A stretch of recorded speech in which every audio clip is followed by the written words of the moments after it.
Hello everyone, welcome back to UGC NET exam prep. My name is Harsha Lal और आज इस session में हम लोग कवर करने वाले हैं नेशनल एजुकेशन पॉलिसी। इसका डिटेल कॉन्सेप्ट कवर कर रहे थे और ये पार्ट 2 है लेक्चर का। सो जहाँ तक हम लोगों ने कंप्लीट किया था उससे फर्दर हम लोग करेंगे इस लेक्चर में। सो देखिए, towards a more holistic and multidisciplinary education. So जितना भी इंजीनियरिंग इंस्टीट्यूट है, जैसा हमारा आईआईटीज़ हो जाता है, वो लोग ये ध्यान में रखेंगे कि वो लोग holistic and multidisciplinary education provide कर रहे हैं मासेस को। ज़्यादा एम्फेसिस दिया जाएगा आर्ट्स एंड ह्यूमैनिटीज़ पे भी फोकस किया जाएगा। जो लोग आर्ट्स पढ़ रहे हैं या फिर दूसरा सब्जेक्ट्स पढ़ रहे हैं वो लोग ज़्यादा किस पर फोकस करेंगे? साइंस में। They will aim to make effort to incorporate science. मतलब वो लोग लर्न करने का भी कोशिश करेंगे साइंस को। अगर आर्ट्स के कॉमर्स के भी बच्चे हैं वो लोग साइंस को भी लर्न करने का कोशिश करेंगे। यहाँ ऐसा भी सोचा जा रहा है कि imaginative and flexible curriculum structure बनाया जाए that is going to create discipline for study, है ना। फ्लेक्सिबल करिकुलम स्ट्रक्चर रहेगा तो बच्चों का इंगेजमेंट ज़्यादा बढ़ेगा। वो चाहेंगे कि अलग अलग सब्जेक्ट को कंबाइन करके पढ़े तो उनका नॉलेज भी ज़्यादा क्लियर होगा, जिसमें क्या होगा, multiple exit and entry and exit point रहेगा। तो दोनों ही रहेगा, multiple entry and exit point. वो मतलब अगर चाहे तो वो उस सब्जेक्ट से बैकआउट भी कर सकते हैं इन द फ्यूचर टाइम भी। तो ये फ्लेक्सिबल एक स्टडी सिस्टम है। अलग अलग डिपार्टमेंट भी क्रिएट किया जाएगा, जैसे department in languages, then literature, music, philosophy, Indology, art, dance. तो various type of department will be created, है ना। ये इस्टेब्लिशमेंट एंड स्ट्रेंथन करने का मांग किया गया है by the higher education institutions. Then credit based courses and projects किया जाएगा। क्रेडिट बेस्ड कोर्सेज डेवलप किया जाएगा। Curriculum of all higher education institutions shall include credit based courses and projects. ठीक है, जहाँ क्रेडिट मिलेगा। अगर कोई भी हम लोग जैसे ग्रेड्स होता है ना ABCD, तो वैसे ही क्रेडिट नंबर्स में मिलता है, वो क्रेडिट स्कोर मिलेगा हम लोग कोई भी कोर्स अडॉप्ट कर रहे हैं या फिर प्रोजेक्ट अपहेल्ड कर रहे हैं तो। Environmental education, value based education सिखाया जाएगा। देन अंडर ग्रेजुएट डिग्री, देखिए अंडर ग्रेजुएट डिग्री के बारे में क्या कहा गया है, either that will be of 3 to 4 years. ठीक है, 3 से 4 साल का अंडर ग्रेजुएट डिग्री हमारा होगा, जिसमें मल्टीपल एग्जिट ऑप्शन है, जब चाहे हम लोग वहाँ से निकल सकते हैं। विथ अप्रोप्रिएट सर्टिफिकेशन प्रोवाइड होगा। सर्टिफिकेट कैसे टाइप का सर्टिफिकेट है? Certificate after completing 1 year in discipline और field including vocational and professional areas. तो सर्टिफिकेट कैसे दिया जा रहा है? आफ्टर कंप्लीटिंग 1 साल पास हो गया है, या फिर field including vocational and professional areas. Professional areas में या वोकेशनल एरिया में अगर हम लोग 1 साल कंप्लीट कर ले रहे तब हम लोग को सर्टिफिकेट मिलेगा। और डिप्लोमा में भी अगर 2 साल के लिए स्टडी कर लिए तब सर्टिफिकेट मिलेगा। बैचलर्स डिग्री में क्या होता है कि 3 साल का स्टडी करना पड़ता है, तब हमें सर्टिफिकेट मिलता है। ठीक है, the 4 year multidisciplinary bachelor's programme however shall be preferred option.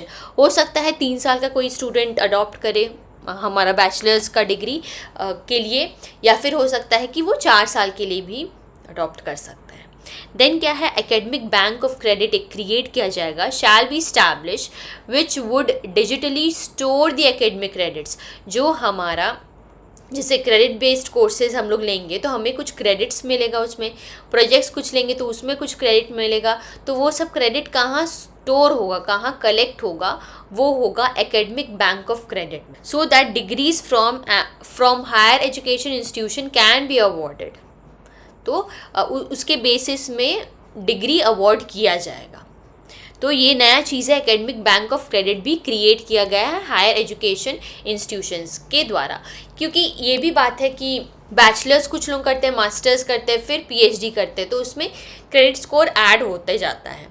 Bachelors का अलग होगा, मास्टर्स का अलग होगा, PhD का पेपर अगर पब्लिकेशन होगा तो उसका क्रेडिट स्कोर ऐड होते चले जाएगा। वो ज़्यादा यूज़फुल होता है इंटरव्यूज़ वगैरह के टाइम में कि कितना आपका क्रेडिट स्कोर है, उसके हिसाब से आपको जॉब मिलने का चांसेस ज़्यादा रहता है। तब उसके बाद आता है 4 ईयर प्रोग्राम में also be led to a degree with research अगर कोई स्टूडेंट कर रहा है तो 4 साल का प्रोग्राम उसका होगा if the student complete rigorous research project in their major area.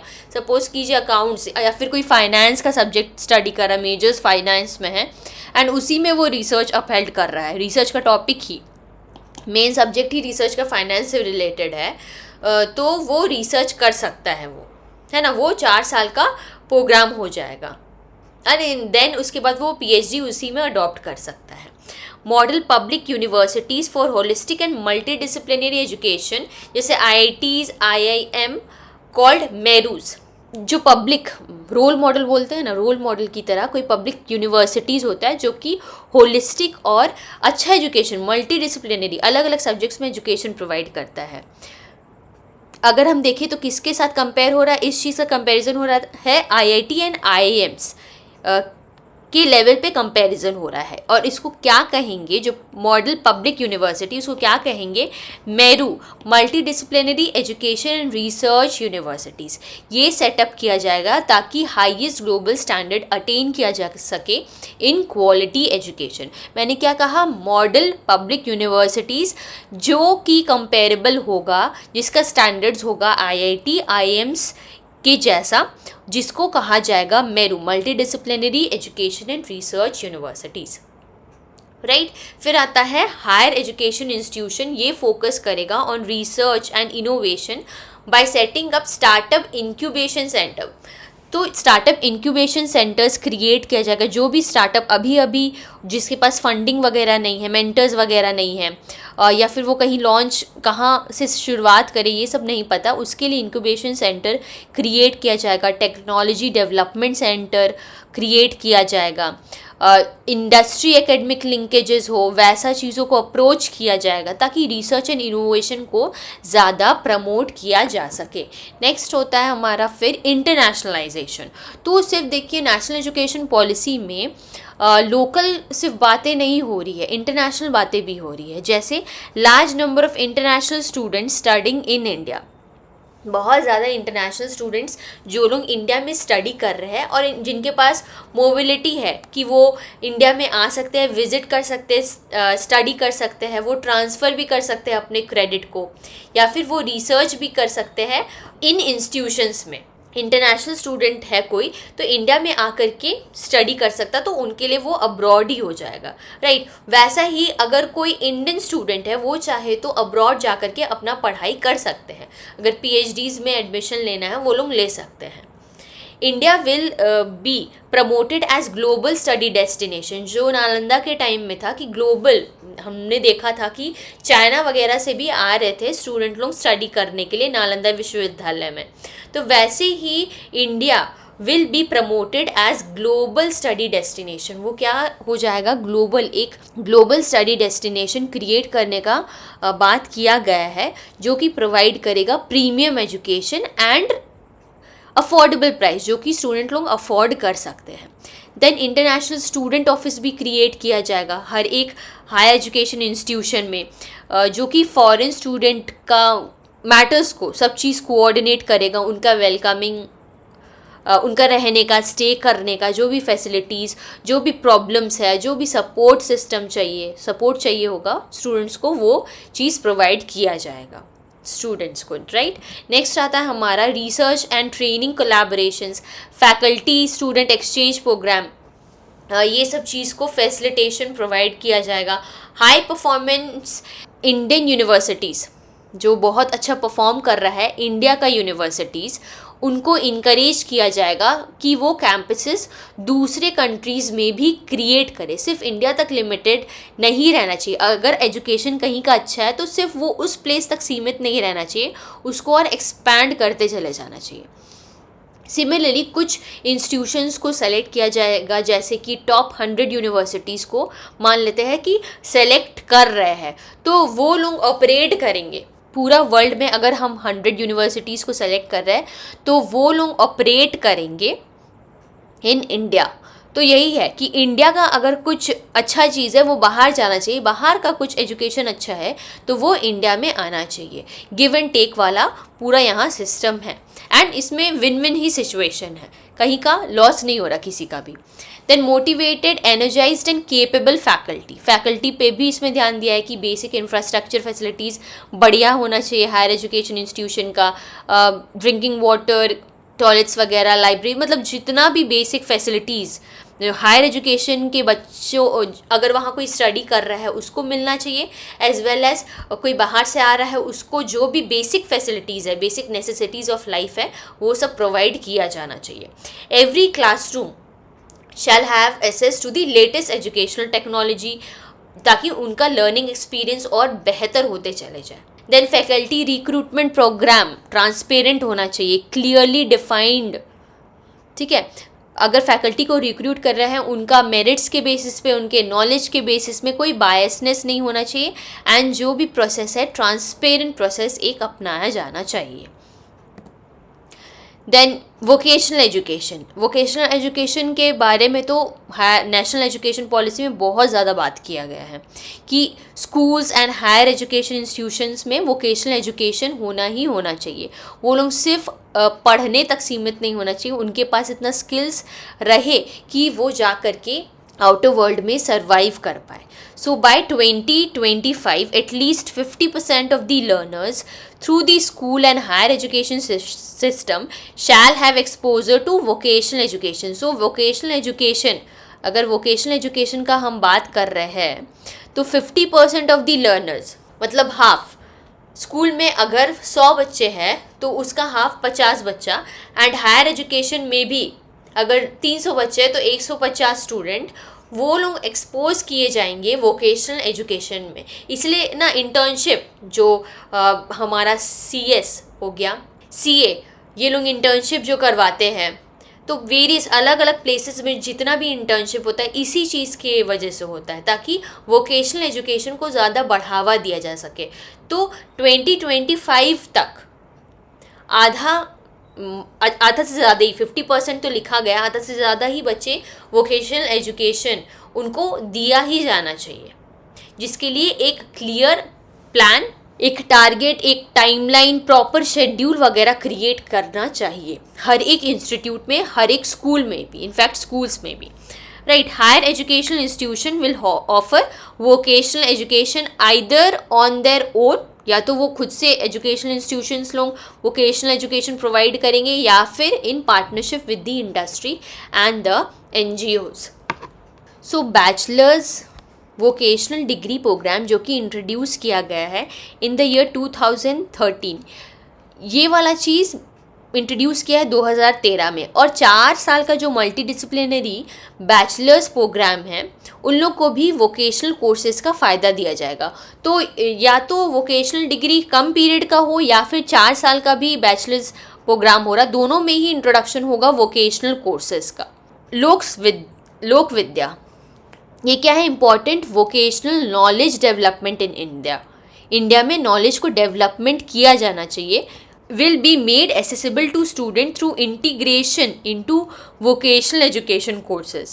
तो यही है कि वोकेशनल नॉलेज को डेवलप किया जाना चाहिए, बहुत बढ़ावा दिया जाना चाहिए इंडिया में। देन वोकेशनल कोर्सेज को ऑफर किया जाना चाहिए ओपन डिस्टेंस लर्निंग मोड के थ्रू भी। अब इसके लिए भी कमेटी क्रिएट किया गया है, MHRD ने क्रिएट किया है, national committee for integration of vocational education, NCIVE, जो कि कंसिस्ट करेंगे एक्सपर्ट इन वोकेशनल एजुकेशन। बहुत सारे एक्सपर्ट होते हैं अलग अलग वोकेशनल एजुकेशन में, उसमें नेशनल कमेटी वही चीज़ के लिए एक्सपर्ट लोग जो कंसिस्ट करेंगे, कमेटी क्रिएट करेंगे जो कि है NCIVE, जहाँ सब रिप्रेजेंट करेंगे। वो कमेटी कौन कौन को रिप्रेजेंट करेगा? From across all the ministries. हो सकते हैं वहाँ इंडस्ट्री के भी लोग आए, इंडस्ट्री के लोग भी जुड़े, मिनिस्ट्री के लोग जुड़े, तो अच्छे अच्छे एक्सपर्ट लोग इस कमेटी में आएंगे। देन इंक्यूबेशन सेंटर हमने डिस्कस कर ही लिया कि इंक्यूबेशन सेंटर ज़्यादा प्रमोट करेगा हायर एजुकेशन इंस्टीट्यूशंस को एंड सपोर्ट भी करेगा. Indian standard will be aligned with international standard classification of occupations maintained by international labour organisation. So Indian standard will be at par with international standard. Then इससे क्या होगा कि global होते जाएंगे हम लोग का. इंडिया पीछे नहीं रहेगा, इंडिया एजुकेशन के मामले में पीछे नहीं रहेगा, वो और ग्लोबली इन्हांस होगा. Then catalysing quality academic research in all fields through a new national research foundation. तो क्या एक फाउंडेशन बना है, नेशनल रिसर्च फाउंडेशन. तो इनका गोल है to enable a culture of research enable करे, रिसर्च अच्छा हो यूनिवर्सिटीज़ में, उसको देख रेख, रिसर्च का पूरा प्रोसेस को देख रेख करने के लिए नेशनल रिसर्च फाउंडेशन क्रिएट किया गया है. जो NRF, this will be govern by independent body of the government by rotating board of governors. तो बोर्ड ऑफ गवर्नर्स रोटेट करते रहेंगे, बेस्ट रिसर्चर्स लोग आएंगे फॉरवर्ड, इनोवेटर्स आएंगे अलग अलग फील्ड में, and all this will be govern by national research foundation. Primary activities क्या क्या है NRF का.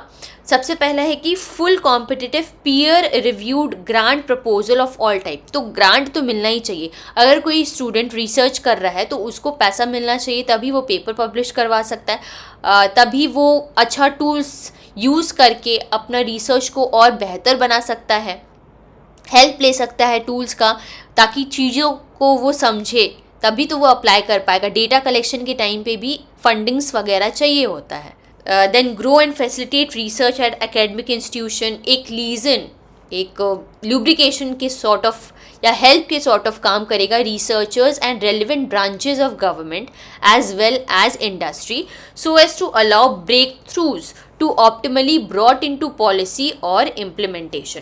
सो अगर कोई भी स्टूडेंट अच्छा परफॉर्म कर रहा है एंड ही इज़ डेवलपिंग, कुछ अच्छा वो डेवलप कर रहा है रिसर्च के फील्ड में, तो वो ब्रेक थ्रू होगा और उसको इनकॉर्पोरेट किया जा सकता है पॉलिसी बिल्डिंग या फिर इम्प्लीमेंटेशन में.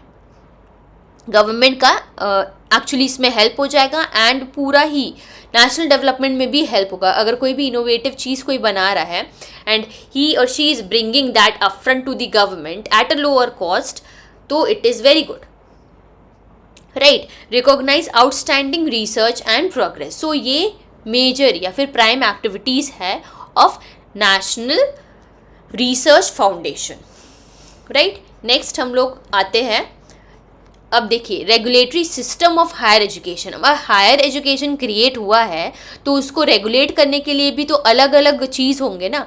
देखिए regulatory system of higher education will ensure that अलग अलग फंक्शंस जो है हायर एजुकेशन का, रेगुलेशन, एक्रेडिशन प्रोवाइड करना है, फंडिंग्स के लिए, एकेडमिक स्टैंडर्ड सेटिंग के लिए इंडिपेंडेंट बॉडीज़ क्रिएट हुआ है, ठीक है. दिस ऑल जो इंडिपेंडेंट, ये चार्ट हो जो इंडिपेंडेंट वर्टिकल्स है, ये एक अम्ब्रेला सिस्टम के अंडर आता है जो कि है higher education commission of India. तो सबसे पहला वर्टिकल है HECI का पहला वर्टिकल है national higher education regulatory council NHERC, right. This is the first vehicle या फिर फर्स्ट वर्टिकल ऑफ HEIC. तो इनका फंक्शन है this will be the single point regulator for higher education. यही कंट्रोल करेगा पूरा हायर एजुकेशन को, जो कि इंक्लूड करेगा टीचर का एजुकेशन भी इन्वॉल्व है इसमें, and but it is going to exclude medical and legal education. So teacher का एजुकेशन है एंड स्टूडेंट्स का है, but medical and legal education के लिए सेपरेट बॉडीज़ क्रिएट किया गया है. फिर नेक्स्ट आता है हमारा, अब ये जो जितना भी बॉडीज़ है ना, ये बहुत इंपॉर्टेंट है, इससे क्वेश्चंस आते ही है एग्जाम में. HECI से क्वेश्चंस आते हैं, नेशनल एजुकेशन पॉलिसी का ये बहुत मेजर पार्ट है. अब देखिए सेकेंड वर्टिकल ऑफ HECI क्या है, मेटा एक्रेडिटिंग बॉडी. तो एक्रेडिशन प्रोवाइड करना, जो ग्रेडिंग्स प्रोवाइड करते हैं NAC, ये वो है NAC. So accreditation of institution will be based on basic norms, public self disclosure, कोई भी इंस्टीट्यूशन कितना अच्छा अपना सेल्फ डिस्क्लोजर ट्रांसपेरेंट रखा है कि नहीं, गुड गवर्नेंस है कि नहीं, आउटकम्स कैसा है, ये सब चीज़ों को देखते हुए NAC एक्रेडिशन प्रोवाइड करता है वेरियस इंस्टीट्यूशंस को. अब थर्ड वर्टिकल होता है HECI का हायर एजुकेशन ग्रांट। अब ये सीधा सा है, ग्रांट काउंसिल है, तो ये फंडिंग प्रोवाइड करेगा and financing to the higher education. फिर आता है fourth vertical general education council. ये प्रीवियस से क्वेश्चन में आया हुआ है अभी का जस्ट। तो ये क्या एक्सपेक्ट करेगा, learning outcomes for higher education. पढ़ा तो रहे हैं पर ठीक से पढ़ा रहे हैं कि नहीं, उसका आउटकम क्या हो रहा है। अगर वोकेशनल एजुकेशन दिया भी जा रहा है उसके वजह से जॉब्स मिल रहे हैं कि नहीं स्टूडेंट्स को, वो लर्न कर पा रहा है कि नहीं स्किल, ये सब भी देखा जाएगा। So learning outcomes for higher education, ये जो लिखा हुआ है लर्निंग आउटकम प्रोग्राम, ये कौन करता है, ये देखता है जनरल एजुकेशन काउंसिल। इसका it is also been referred to as graduate attribute. National higher education qualification framework, वो भी फॉर्मुलेट किया जाएगा through the general education council. तो HECI का ये 4 हमारा वर्टिकल्स हो गया। फोर्थ वर्टिकल में जनरल एजुकेशन काउंसिल है। जनरल एजुकेशन भी एक बॉडी क्रिएट करेगा, national higher education qualification framework, right. So जितना भी फंक्शनिंग है of all these independent verticals है ना, जो हम लोग 4 चीज़ देखे, it will come under HECI itself, will be based on transparent public disclosure। उन लोगों को डिस्क्लोजर अच्छे से देना है, उन लोगों को टेक्नोलॉजी को एक्सटेंसिवली यूज़ करना है अपने वर्किंग में, अपने डे टू डे वर्किंग में, ताकि कम से कम इंटरफियरेंस हो एंड ट्रांसपेरेंसी हो हमारे पूरे वर्क में एंड सिस्टम बहुत अच्छा से चले ट्रांसपेरेंसी के साथ एंड सिस्टमैटिक मैनर में, in an efficient manner. So the professional council such as the Indian Council for Agricultural Research, then Veterinarian Council of India, National Council for Teacher Education, ये सब जो फुल फॉर्म है ये सब भी हमारे लिए बहुत इंपॉर्टेंट है। डायरेक्ट फुल फॉर्म्स भी पूछे जा सकते हैं या मैचिंग में भी आ सकता है ये सब, इसलिए फुल फॉर्म भी इम्पॉर्टेंट है। Then council of architecture, national council for vocational education and training, ये सब एक्ट करेंगे कि ये प्रोफेशनल स्टैंडर्ड सेटिंग बॉडीज़ है। तो एग्रीकल्चर के लिए अलग है, देन आर्किटेक्चर के लिए डिफरेंट है, टीचर एजुकेशन, वोकेशनल एजुकेशन के लिए, सब के लिए एक प्रोफेशनल स्टैंडर्ड सेटिंग बॉडीज़ है, right. So this was all about today's lecture. I hope you like the lecture. अगर आपको कोई भी डाउट हो, कोई भी क्वेश्चंस पूछना हो, you are free to comment that down. I would love to give a reply to that. अब हम लोग मिलते हैं नेक्स्ट लेक्चर में। Till then take care, keep studying and keep learning.